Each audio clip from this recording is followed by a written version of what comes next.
Hey everyone! Welcome back to the channel. In today's quick tutorial, I'll show you how to copy a table from Web and neatly paste it into Excel using the Data from Web feature.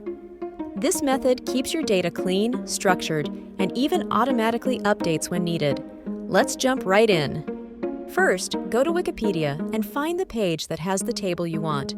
For example, I'm using the page types of cats. Copy the URL from the address bar. Now switch to Excel, go to the Data tab, and click from Web.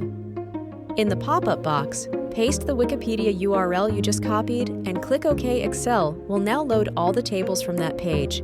You can preview them here.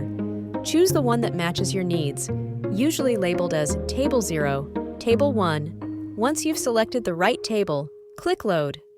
Excel will neatly import the table right into your spreadsheet, all organized and clean.